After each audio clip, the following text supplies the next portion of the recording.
Right in the heart of North America, there's this incredible engine of power. And, it's not just built from steel and concrete, it's built on 100 years of two nations working together. We're talking, of course, about the massive hydroelectric system of the Great Lakes. So let's get into it and see how this amazing feat of both engineering and diplomacy actually works. First, to really get a handle on the scale here, you have to start with the water itself.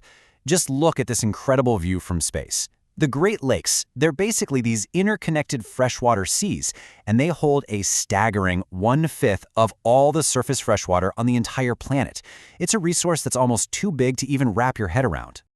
And all that water isn't just sitting there looking pretty. Nope. For more than a century, it has been the absolute lifeblood for the industrial heartlands of both the United States and Canada. It fuels one of the most productive and integrated economic zones anywhere in the world. Okay, so just to put that into perspective, check out this number, 62%. That's how much of the entire trade between the US and Canada flows right through this region. It's all thanks to the shipping lanes and all the industry that the lakes support. I mean, the power that's generated here is literally what keeps the lights on for this huge economic partnership. And that really brings us to the central question of this whole explainer. When you've got a single shared water system that's this vital, this powerful, how on earth do two separate countries manage it all without constantly being at each other's throats? Well, the answer is a really cool story of both diplomacy and some absolutely brilliant engineering. Let's start at the beginning, with the foundation, the political framework. Before a single turbine could even be designed, the two countries had to figure out a way to share. And this right here is the secret sauce, the International Joint Commission, or IJC. It was set up way back in 1909 by something called the Boundary Waters Treaty.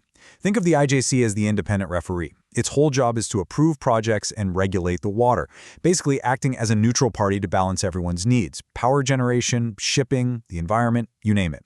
It was a remarkably smart idea that created the political architecture for everything else to be built on. What's so interesting here is seeing how this whole thing has evolved. This isn't some dusty old treaty just sitting on a shelf.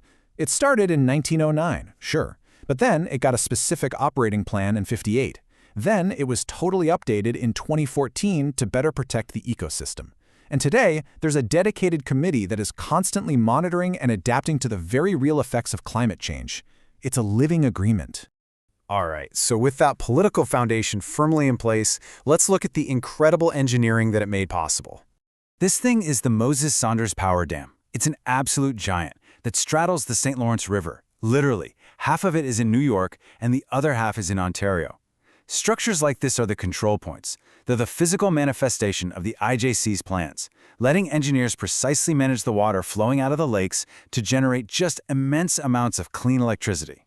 Okay, so generating power is one thing, but, one of the biggest challenges for a modern renewable grid is storing that energy. What do you do when the sun isn't shining or the wind isn't blowing? Well, it turns out that Great Lakes have a surprisingly elegant answer for that. It's called pumped storage hydropower. And honestly, the best way to think about it is like a giant rechargeable water battery. It's genius. When there's extra cheap electricity on the grid, let's say from wind turbines cranking away in the middle of the night, the plant uses that power to pump water from a low reservoir, like Lake Michigan, all the way up to a much higher one. Then, when people wake up and demand for power skyrockets, they just let that water rush back down through the turbines, generating electricity instantly. And the scale we're talking about is just breathtaking. After a massive upgrade, the Ludington pumped storage plant in Michigan can now kick out over 2,100 megawatts of power. That is enough to power a city of more than 1.5 million people. It's not just a local powerhouse. It is one of the biggest and most important energy storage facilities in the entire world. Of course, running these colossal machines in a northern climate is not exactly a walk in the park. You're constantly up against the raw power of nature, and you also have to worry about your impact on it.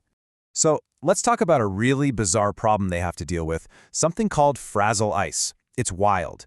When the river water gets super cold and turbulent, we're talking just a tiny fraction of a degree below freezing. It doesn't just form a nice solid sheet of ice. Oh no. Instead, you get millions of these tiny, super sticky ice crystals floating all through the water. They basically turn the river into this fixed sludge, and it just clings to the power plant's intakes. This can completely block the flow of water and force a total shutdown in a matter of minutes. It is a constant, high-stakes battle for the engineers every single winter.